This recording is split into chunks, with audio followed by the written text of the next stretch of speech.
Hello guys, good day po sa inyong lahat and sa lahat po ng ating mga viewers. And kung bago ka po sa ating YouTube channel guys, wag mo pong kalimutan na i-click yung subscribe button and then yung bell button para updated ka po sa mga ganitong video. Okay? Sa topic natin ngayon guys, so ituturo ko po sa inyo kung paano nga ba mag-boosting ng free yung trick po na ginawa natin sa computer. So, ituturo ko po sa inyo kung paano siya gawin gamit yung cellphone ninyo. Okay? So, ituturo ko po sa inyo kung paano mag-boosting ng free gamit yung cellphone nyo. Okay? So, ngayon guys, ang gagamitin natin ay yung application na Chrome. Okay? So, kung wala ka pa pong Chrome sa iyong cellphone, so mag-download ka lang po sa Play Store. And kung meron na, so ito, gamitin na natin siya. Okay? So, una guys, i-open nyo po yung inyong Google Chrome guys, and mag-login po kayo dito ng Facebook account nyo. Yung Facebook account nyo na admin doon sa doon sa page nyo. Ayan, so facebook.com. Ayan, so kung mapapansin nyo guys, sa unang login nyo, ganito po ang view nya.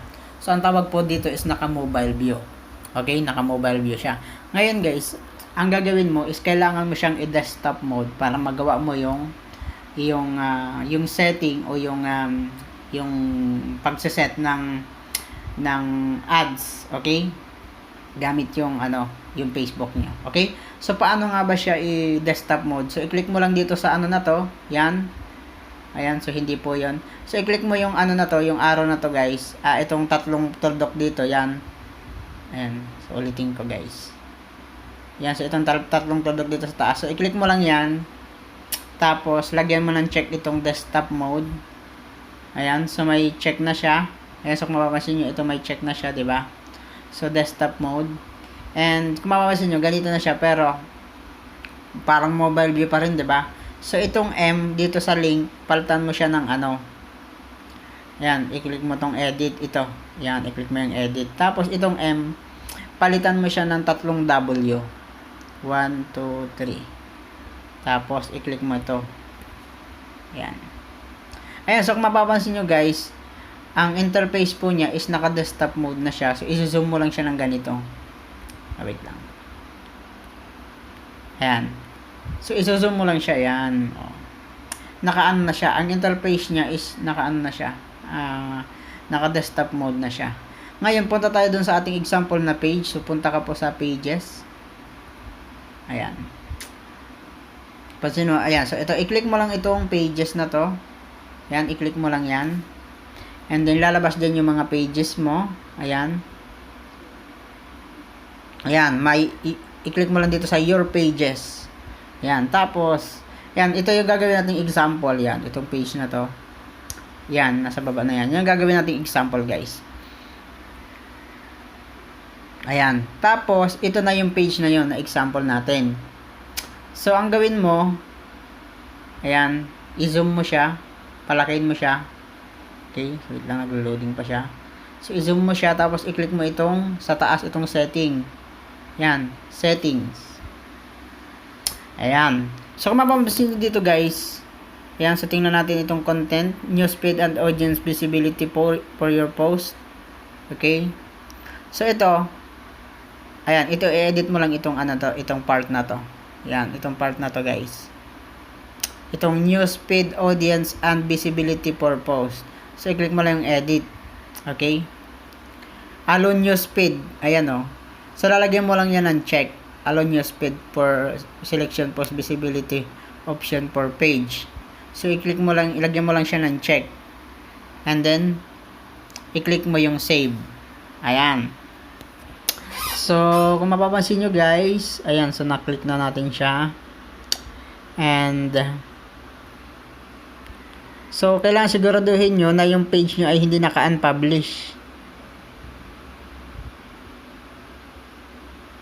Ayan, sa page visibility. Okay. So, kailangan i-check na din yung page visibility nyo. Dapat naka-publish po yan. Dapat publish po naka-ano dyan. Tapos, i-click nyo yung save. Ayan. Tapos,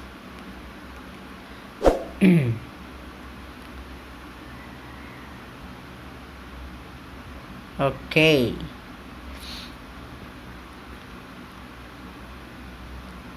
Ayan. So, ito guys. So, pwede na tayong mag-start na since na ano na natin guys. So, make sure lang guys na ikaw po yung admin ng fan page.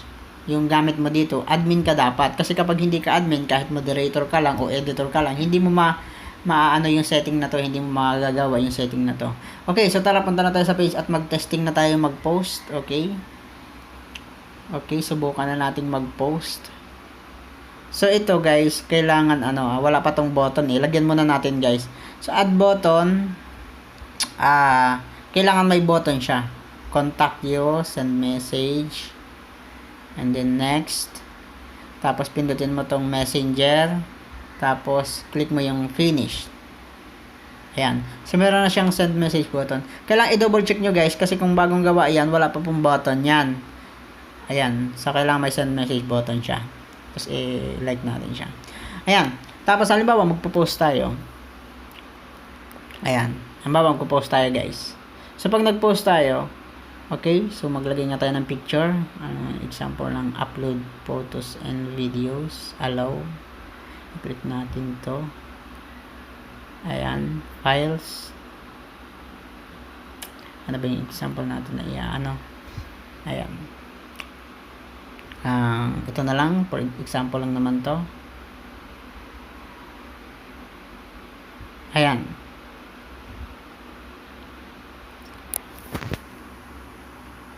Example. Ayan. So, ang gagawin natin dito guys. Okay.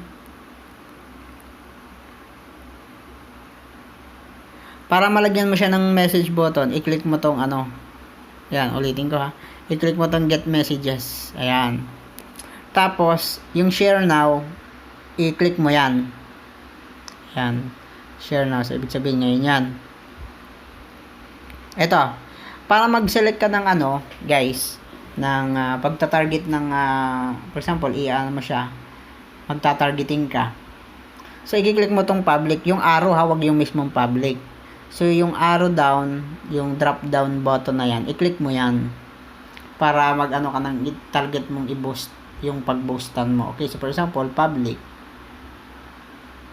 Okay, mo siya drop down. Tapos piliin mo itong newsfeed targeting. Okay, ito newsfeed targeting. Yan. Tapos dito guys, ayan, lagyan mo ng ngayon dito mo lalagyan siya ng ngayon mo siya i-customize dito. So for example, 18. Mag-start tayo sa 18 years old to 65 all. Tapos, location.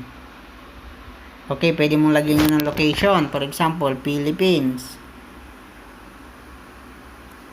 Ayan. Philippines. Okay. Example, Metro Manila. Okay. Kahit for example, gusto mo namang, for example, ang target mo sa ibang bansa, for example, Nigeria. Ayan Nigeria. Di ba? For example, gusto mo naman kahit anong bansa yan, guys. Okay? For example, Philippines. Pwede mo yung lagyan ng mga Quezon, Philippines. Mga state. For example, Cebu. Tama ba? Cebu. Ayan. So, for example, yan na. Yan na yung mo, yung target mo. Ilalagay mo dito yung yung interest. For example, kung yung related sa pinopost mo, for example, ang pinopost mo ay about sa business. For example, about sa business. So, mo dito yung mga interested sa business. Tama? For example, business. For example, business. Ayan. O kaya naman, for example, ay mga health products yung mo, pinopost mo, o health. Yung mga yung mga interested sa health, ay makakita niyan. Okay? Health. Health and wellness. For example naman, yung pinopost mo about sa slimming, di ba? Slimming.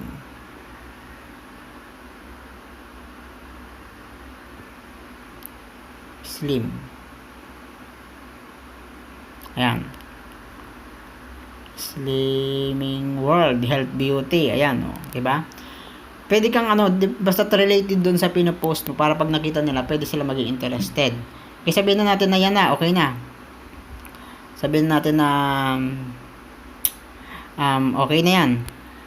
Ngayon, ang next naman guys, pwede mo itong lagyan ng language. For example, ang gusto mo ay mga English lang. English and Filipino. Okay, Filipino. Filipino and then English. O, kung gusto mo English all.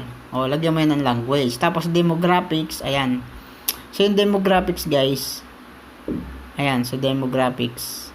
Pwede mo yung lagyan yan ng educational level. Okay, kung ano ba yung gusto mo. Okay, ito naman ay optional lang yung demographics na to guys. Kasi kung for example gusto mo ay kahit yung mga hindi college grad ay makakita ng post mo, pwede mong wag mo na lagyan to. Okay, okay, so pwede for example gusto mo college degree. Okay, so for example naman ay gusto mo ay college grad. Sila lang yung mga makakita ng na to, ng mga post mo na to. Okay? So ganun lang guys. Educational level. Pero kung naman, kung hindi naman okay lang din naman kahit hindi mo na lagyan yung demographics na yan. Tapos kung tapos ka na, ayan. Kung tapos ka na sa pag-set up dito sa na to, sa part na to, ngayon gagawin mo na i-save. I-click mo na itong save. Ayan. Save. Ayan. So naka-save na siya. Kung mapapansin nyo, kanina nakalagay public pero ngayon nakalagay niya is custom na. Okay? So ngayon guys, so since tapos na tayo, ayan. So since tapos na tayo, sa pag-set up, i-click mo na ito ngayong share now. So mapapansin nyo, ngayon guys, ang nakalagay na po dito is share now.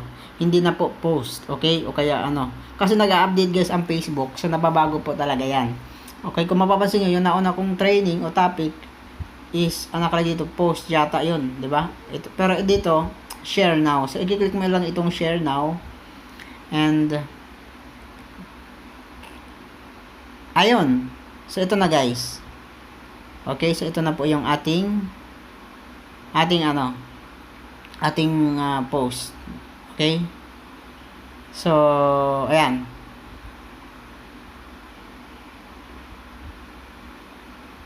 Ayan, ito na po yung ating post. Itong bagong post na to, guys. Okay? Ayan. So, tapos na tayo, guys. Ganun lang kasimple kung paano. So, since ako kasi nakakuha na kasi ako sa Boast, kaya nakalagay dito is Boast unavailable, okay? Kaya yun, hindi siya ma-preview dito guys, yung mga ganitong engagement na ganyan, details. So hindi siya nakikita. Tapos i-refresh natin. Okay.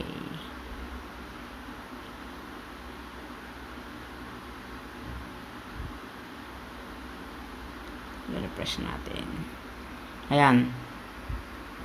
So, wala siyang yung katulad ng ganito, mga engagement. Kasi, ako ngayon, naka-restrict ako sa pagbo-boost yung account ko na ito. Okay? Kasi kapag na-over ka talaga sa pagbo-boost, talaga.